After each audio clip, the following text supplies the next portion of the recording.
The issue regarding equal rights for men and women is not a new one.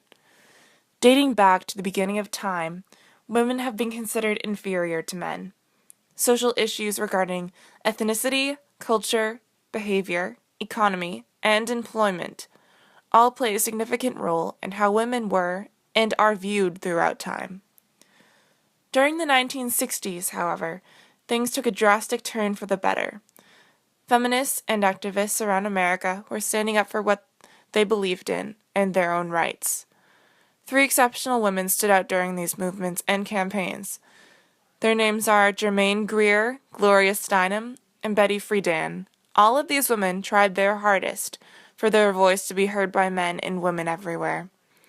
Their attitudes toward the movement were astounding and got a large amount of population involved. Although there were many critics and people, especially men who did not want women to get equal rights, attack the campaign, this did not discourage these women. On the contrary, it made them fight harder for what they believed in. Gloria Marie Steinem was and remains to be an American feminist, journalist, and social and political activist. Her most famous and recognized years were in the 1960s and 1970s when she helped campaign for women's rights during different movements. Steinem was born on March 25, 1934, in Toledo, Ohio, where she lived with her parents Leo and Ruth Steinem. Her early life was nothing but a challenge, having her parents divorced in 1944 when she was at such a young age, and then being forced into taking care of her mentally ill mother. It is partly because of her rocky upbringing that Steinem is so intense about sharing her beliefs about how life should be and how women should be treated. Steinem did not only get involved in movements in the United States, she still travels to other countries and acts as an organizer and lecturer and is a frequent media spokeswoman on issues of equality. Steinem was well respected everywhere she travels to due to her inquisitive nature. She started getting fame when she was at the mere age of 26, when she was getting notice from all her campaigns and protests. In 1971, Steinem joined other prominent feminists such as Bella Abzug and Betty Friedan in forming the National Women's Political Caucus, or NWPC, which worked on behalf of women's issues.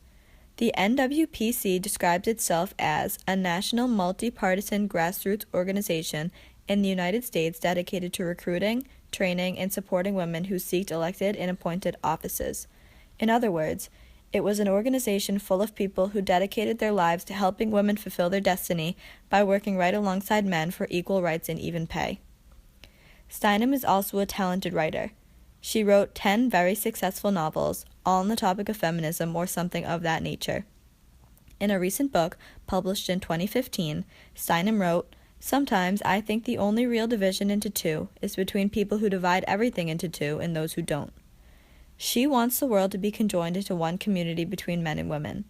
There should be no divide between the amount of pay that men get and the amount women make while doing the same job. Steinem, being a radical feminist, contradicted herself in the year 2000 when she got married to David Bale. Steinem once said, "A woman without a man is like a fish without a bicycle," so it shocked her fans and critics when she got married. Gloria Steinem's road to fame was not easy, however. After publishing her book in 1992 called Revolution from Within, a book of self-esteem, she received harsh views on social media from critics and even some fans. This did not get her down, however, having written 5 books in years following. Steinem knew that constantly being in the spotlight would have backlash and handled it excellently. Gloria Steinem is an inspiring political and social activist and played a crucial role in the women's rights movements in 1960s and the 1970s. Until women themselves reject stigma and refuse to feel shame for the way others treat them, they have no hope of achieving full human stature. Author Germaine Greer says to express her concern on the issue that she cares so much for. Germaine Greer, a 78-year-old Australian-born writer, is known for seeking equality for both men and women. Greer acted as one of the major voices of the second-wave feminist movement throughout the end of the 20th century. Germaine Greer was quoted expressing her opinion of, "Women are reputed never to be disgusted.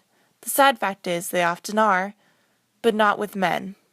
Following the lead of men, they are most often disgusted with themselves."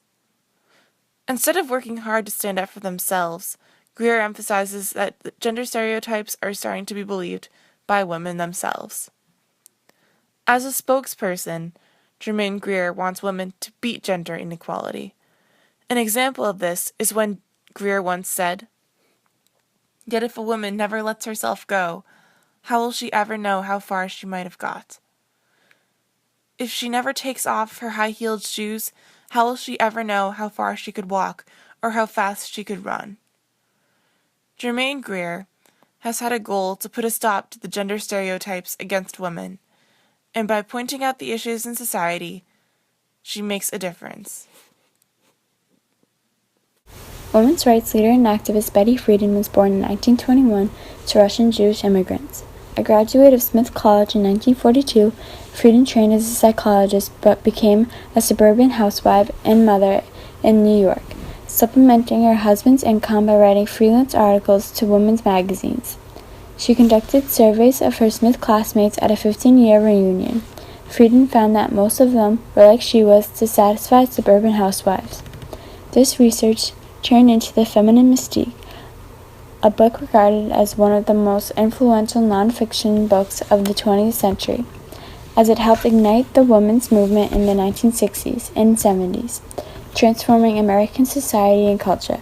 She helped found and led other women's groups such as the National Women's Political Caucus in 1971. She helped change outdated laws that were disadvantageous to women, such as sex-segregated, help-wanted ads, hiring practices, unequal pay, and firing a woman who was pregnant instead of providing her with maternity leave.